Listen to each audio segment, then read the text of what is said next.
Livro de Provérbios, capítulo 16, e o versículo de número 16 está escrito assim: Quanto melhor é adquirir a sabedoria do que o ouro, e quanto mais excelente adquirir a prudência do que a prata.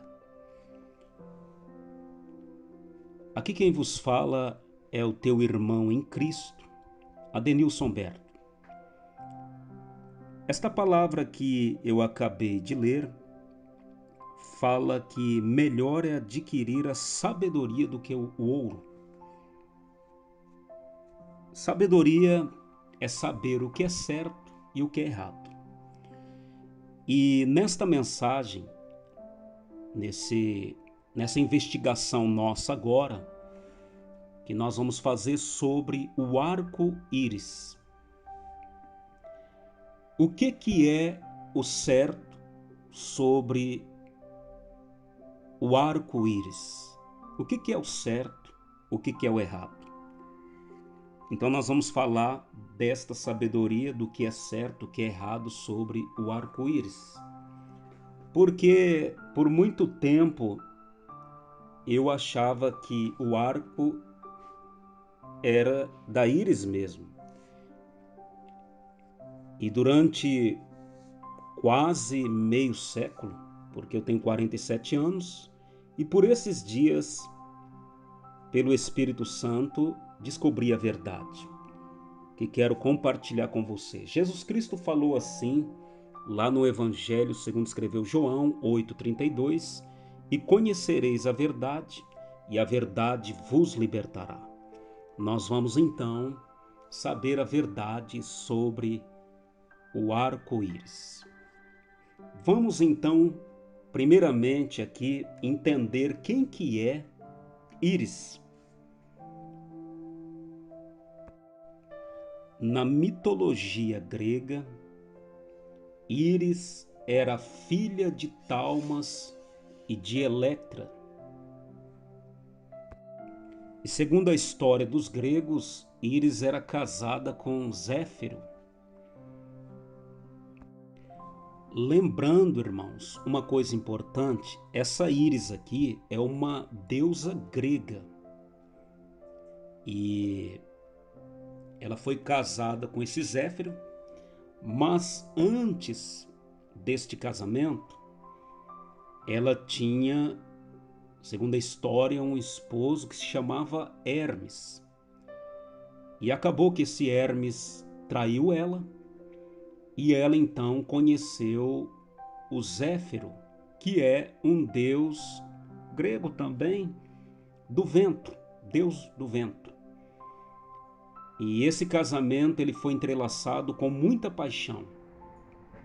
A Íris e o seu primeiro esposo lá, o Hermes, eram rivais em tudo. Depois de terem se amado por muito tempo e ele trair ela com Afrodite. Então Íris e Hermes se separaram e ela foi seduzida por Zéfiro.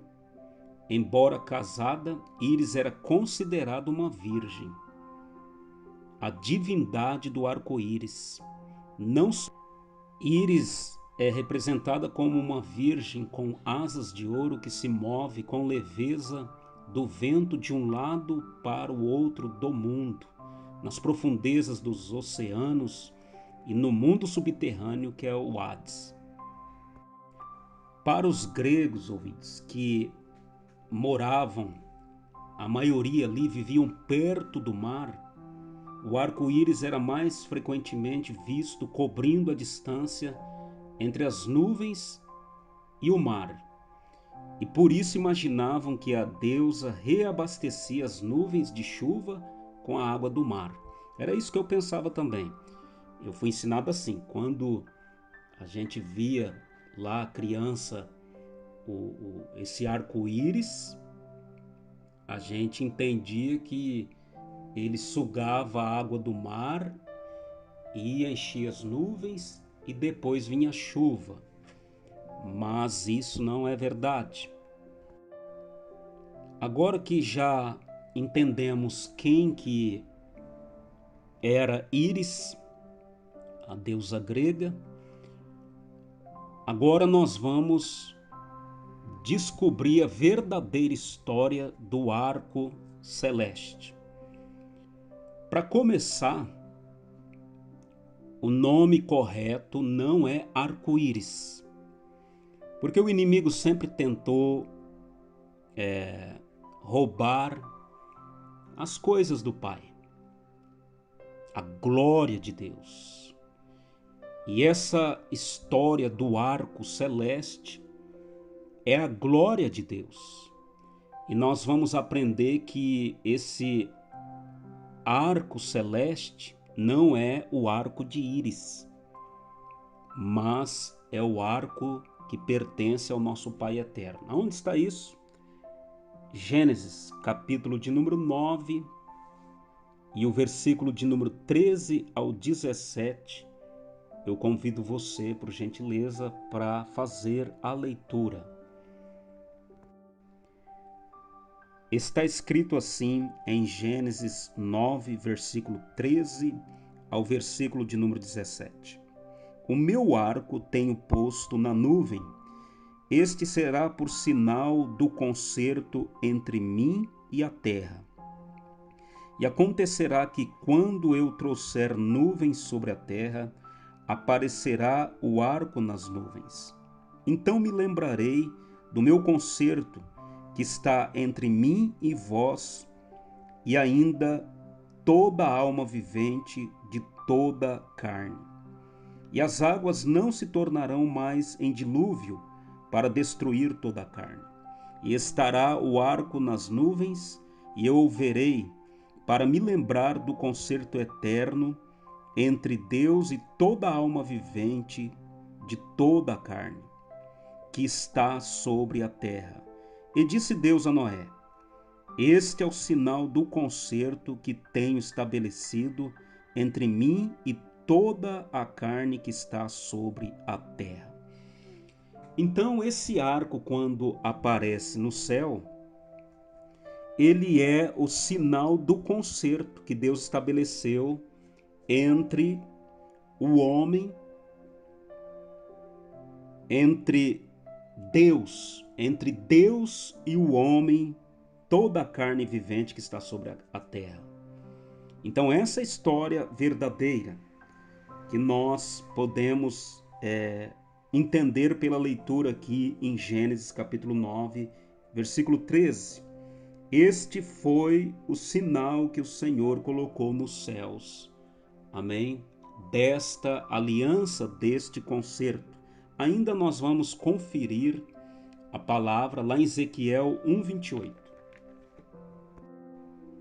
Está escrito assim: como o aspecto do arco que aparece na nuvem do dia da chuva, assim era o aspecto do resplendor em redor, e era o aspecto da semelhança da glória do Senhor. Vendo isso, caí sobre o meu rosto e ouvi a voz de quem falava. Então, o profeta Ezequiel, ele falou deste arco que apareceu na nuvem do dia da chuva. Agora nós vamos ainda fazer mais uma leitura em Apocalipse, capítulo 4 e o versículo 3. Está escrito assim: e o que estava sentado era, na aparência, semelhante à pedra de jaspe e de sardônica, e o arco celeste estava ao redor do trono e era semelhante à esmeralda. Aqui em Apocalipse, o que nós aprendemos erroneamente que é arco-íris, é chamado aqui de arco celeste. Agora nós vamos ainda conferir em Apocalipse capítulo 10 e o versículo 1. Está escrito assim: e vi outro anjo forte, que descia do céu, vestido de uma nuvem, e por cima da sua cabeça estava o arco celeste, e o rosto era como o sol, e os pés como colunas de fogo. Aqui em Apocalipse 10 e versículo 1 também, o dito arco-íris é chamado de arco celeste.